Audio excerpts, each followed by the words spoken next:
Matul laqa oħra tal-Kumitat tal-Kontijiet Pubbliċi xed Antoine Gallia, Chief Financial Officer tal-Ene Malta sa minn April tal-2009.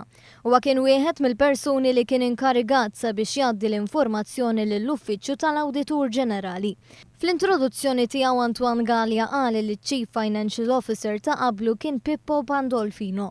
U għastqar li fl-ewwel laqgħa li attenda tal-Fuel Procurement Committee kienu qalulu li l-irwol tiegħu kien li jieħu noti madankollu għas-saħa li ma ħassx li kellu l-kompetenza biex jagħmel dan u għalhekk kien talab sabiex ikun hemm xi ħadd jgħinu.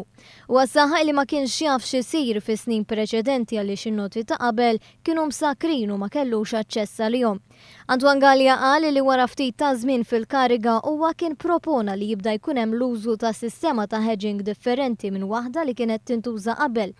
U fil-fatt saħa li minn dak iż-żmien sal-lum kienu frankati miljuni ta' euro. Mistoqsim il-membru parlamentari Luciano Busuttil, Gallia wieġeb illi permezz ta' dawn il-metodi ġodda ta' hedging u l-flus li kienu frankati setaw kienu riflessi f'dak li ħalsu l-konsumaturi. Minkejja dan tul is-snin imsemmija, il-familji kienu qegħdin iħallsu l-ogħla kontijiet. Gallia xedt li dak iż-żmien li daħal kien hemm sitwazzjoni finanzjarja diffiċli ħafna. U spjega kif dak iż-żmien lanqas statistika ma kienet toħroġ bin-nuqqas ta' ħaddiema illi kien hemm. Iċ-ċermen tal-Kumitat tal-Kontijiet Pubbliċi Jason Azzopardi staqsa lil Antoine Gallia dwar x'jaħseb fuq il-hedging.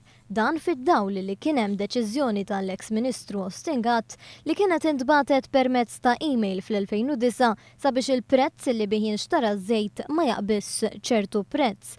U għawieġeb li l-hedging kien jgħin biex ikun evitat tibdil fil-prezz.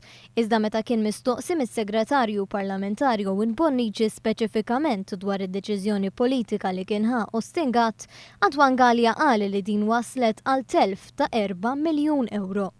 Mistoqsi minn Bonnici dwar ir-relazzjoni tiegħu ma' Karl Camilleri u jekk qatt akkumpanja lil Camilleri f'xi ikliet huwa qal li ġieli attenda xi ikliet iżda mhux ħafna u George Farrugia rari kien ikun preżenti.